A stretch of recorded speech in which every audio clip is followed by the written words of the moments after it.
Hello, guys, and welcome to another edition of the Nutmeg on Guardian TV. My name is Solomon Fowowe, and welcome to the show.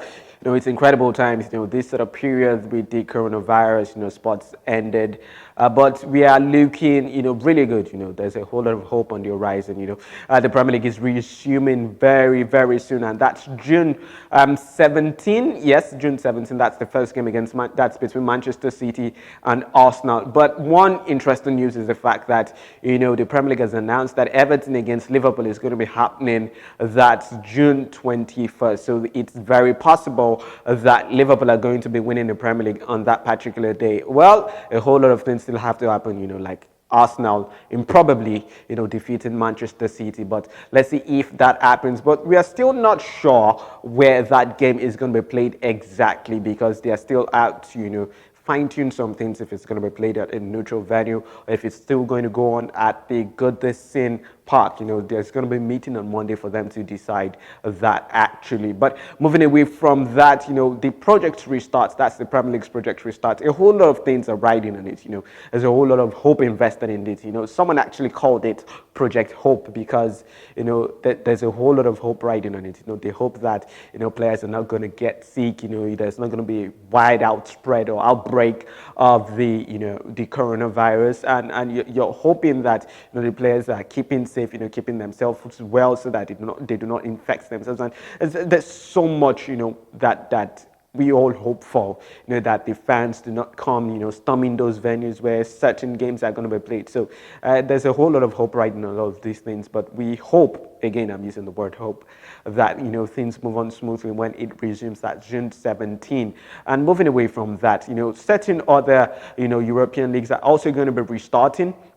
You have the La Liga starting that, the La Liga is going to be starting June 11. Yes, June 11. And also the Serie A is going to be starting June 21. But before the Serie A starts June 21, the Italian, that's the Coppa Italia, is going to be starting June 12. You have the likes of AC Milan, Inter Milan, and the likes in that particular competition. So football is going to be coming at us really, really hard and really fast when it kicks off, with that particular La Liga fixture, I think between Sevilla and Real Betis, come June 11.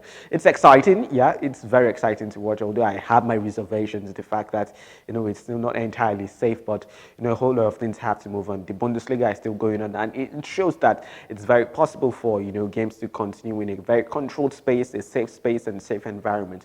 They've gone on for 2-3 weeks now in the Bundesliga, and there's been no major case of coronavirus or outbreak and all of things like that. So I think it's something that the Premier League, the La Liga, and the Serie A can find a way to work out if they follow those strict guidelines. The strict guidelines on protection, on safety, on hand washing, and keeping fans out of the venues and all of that. I think it's something that could actually work. And going into our major talking point today, Chelsea has done what is probably impossible.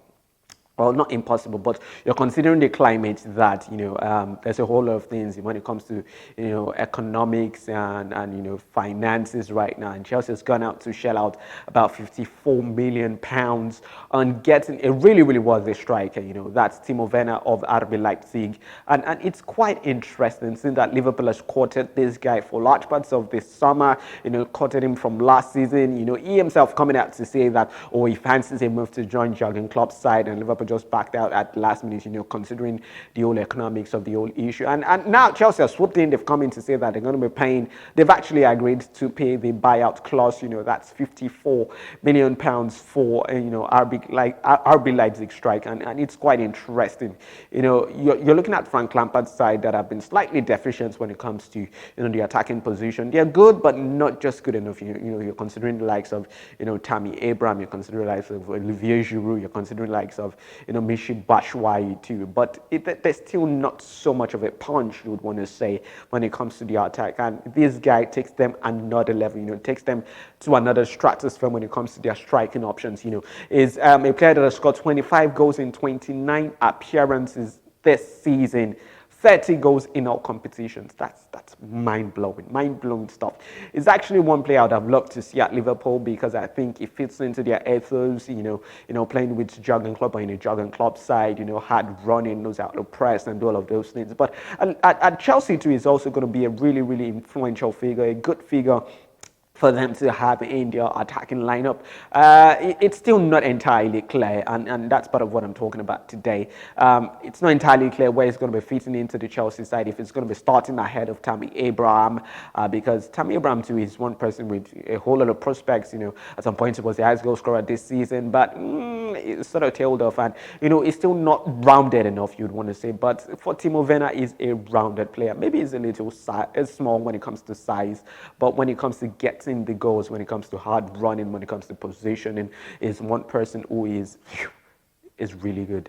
And one thing that we should not rule out as a possibility for the Chelsea lineup, that's the attacking lineup moving forward, is the fact that it's possible for both of them to actually start in the side. When Timo Werner is a player that can actually play out on the left. When he plays on the left, say Tammy Abraham plays centrally, and there's another person on the right, maybe Mason Mount or Christian Pulisic or whoever Lampard wants to put in there. It's something that could actually work. And even in the front, you're considering the big man, small man, partnership, between Tammy Abraham and Timo Werner is something that they could also consider, at Chelsea. But whatsoever happens, I think Timo Werner is a very solid addition. Is one person that is absolutely going to be starting because it contributes a whole lot to the plate. And looking at it holistically, the sort of deals that Chelsea has done so far, bringing in Timo Werner, it's not signed till delivered yet, but it's going to be joining most likely. And, bringing in Hakim Ziyech too, it's really brilliant moves that they've made so far. Hakim Ziyech, whether he's playing on the wings or he's playing through the middle, is one really potent, attacking midfielder when it comes to creativity, when it comes to scoring goals. So I think the Chelsea board and the Chelsea side have done really well when it comes to, identifying their targets and, going and getting those targets. And one other person that is actually on their radar is Leicester's Ben Chilwell. The left back position has actually been a problematic spot for the Chelsea side. You're thinking Marcos Alonso, you're thinking Emerson Palmieri. They've not really gotten the best out of those players. When it comes to left back. Marcos Alonso was actually good in his first season. When he was playing as a left wing back, he's actually a left wing back. But when it comes to converting him to a left full back or a left back itself, he has not delivered quite good, and he has had to struggle for that position, duke it out with Emerson Palmieri. But if Ben Chilwell actually comes to that side, I think it's going to be a huge upgrade on both of them when it comes to playing as a left back. And also, if they don't get Ben Chilwell, I think they're going to be getting Nicolas Tagliafico also for Ajax. And it tells you that, okay, Chelsea are really getting some things right when it comes to plugging those holes in their side. And I think, looking at this Chelsea side, come next season, they're going to be a really, really good side that will be, probably contesting for major laurels and major titles because of these sort of players that they are looking to get and that they have brought in so far. The likes of Hakim Ziyech, Timo Werner, who is on his way to Chelsea already, and it's really exciting. I'm sure many Chelsea fans are quite excited to the possibility of Timo Werner joining this side and seeing where Hakim Ziyech fits in. There's still Christian Pulisic somewhere, there's Mason Mount somewhere, there's N'Golo Kante, and Giroud also signed a contract extension, meaning he's a very solid secondary or backup option for Chelsea. So I think it's really, really interesting, and it's something we'll look forward to seeing, this Chelsea side and the way Frank Lampard really leads them going forward. So that's all we can take on the show today. Let me know in the comment section what you think about Chelsea new purchases and their transfer dealings so far. Is it been good enough? Has it been good enough? Or do you think they have to get in more players? Do you think they have to stick with the players they have? And considering the future of, the likes of Tammy Abraham, what does this portend for Tammy Abraham, seeing that a striker of the ilk of Timo Werner has actually joined this side? So let me know in the comment section. If you're not subscribed to this YouTube channel,